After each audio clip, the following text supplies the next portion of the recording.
साथियों, आपको मालूम है नीतीश साहब जो कि पलटू राम के नाम से फेमस है, उसके रुख से इंडी गठबंधन यानी कि इंडी अलायंस बहुत कमजोर हो गया है।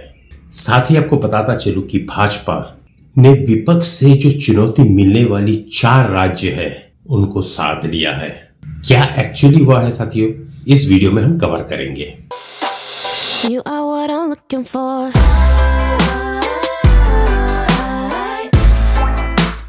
I know what I'm looking for.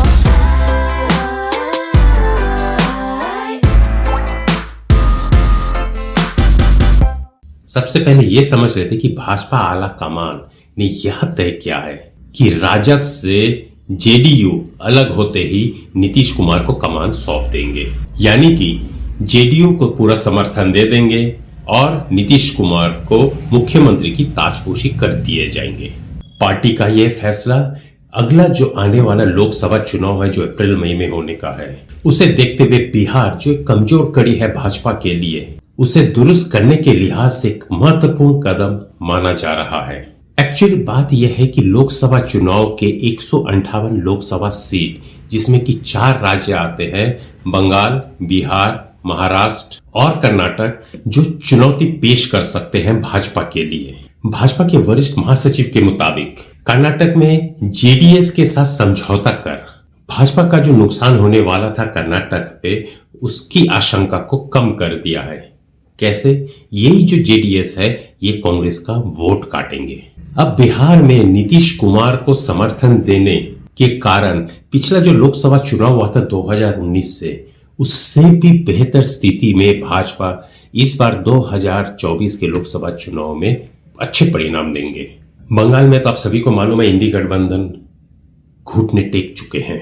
अब वहां पर अधीर रंजन चौधरी बहुत खुश होंगे क्योंकि उनको शायद ही सीट मिलने की संभावना कम थी। अब उनका सीट तो एटलीस्ट कंफर्म है और वो चुनाव लड़ेंगे। तो सबसे ज्यादा खुश बंगाल में कांग्रेस के अधीर रंजन चौधरी है, जो कि अभी फिलहाल लोकसभा के नेता प्रतिपक्ष भी है। कम्युनिस्ट वहां पर न के बराबर है। तृणमूल कांग्रेस ने उनको हाशिए में कर दिए हैं और उलझुल की बातें सीपीएम को खत्म कर दिया है। महाराष्ट्र में भी इंडी गठबंधन लगभग खत्म हो चुका है। अगर हम शॉर्ट में देखें तो इन 4 राज्य में भाजपा के जो भी विरोधी दल है लगभग बिखर चुके हैं। और हाँ, मेरा पॉलिटिकल एनालिसिस जो बोलता है, मैं काफ़ी दिनों से पॉलिटिकल एनालिसिस में करता आ रहा हूँ, मैं देख रहा हूँ, काफ़ी गहरी मैं पैठ रख रहा हूँ, लेकिन कभी मैंने सोशल मीडिया में आया नहीं। आज मैं अपने इस वीडियो के माध्यम से बता रहा हूँ, आप लिख के रख लीजिएगा। अगर निरपेक्ष रूप से बंगाल में चुनाव होता है तो तृणमूल कांग्रेस शायद सिंगल डिजिट में सिमट जाएगी। भाजपा वहां पर क्लियर कट मेजॉरिटी लेके निकल जाएगा। आप मिला लीजिएगा, चुनाव आने दीजिए। और हाँ, कंडीशन एक ही है कि निरपेक्ष चुनाव होना चाहिए। खैर, वहां की जो मुख्यमंत्री है वो तो छल कपट में काफी महारत हासिल की है। पिछले विधानसभा चुनाव में भी उन्होंने वही हरकतें की थी। इस बार भी शायद वो ऐसा अटेम्प्ट ले सकती है। खैर, देखते हैं इलेक्शन कमीशन ऑफ इंडिया किस तरीके से वहां पर चुनाव कराने में सक्षम होती है। और ये जो 4 राज्यों में जो विपक्ष के लोग इधर उधर तितर बितर हो गए हैं, इसका फायदा सीधा सीधा बीजेपी को मिलने वाला है। अब बीजेपी का जो नया स्ट्रेटेजी है वो अब कैसे होगा, चलिए एक बार उसके हिस्ट्री पुराने रिकॉर्ड्स में भी देखते हैं और आगे क्या होने वाला है उसे भी समझते हैं।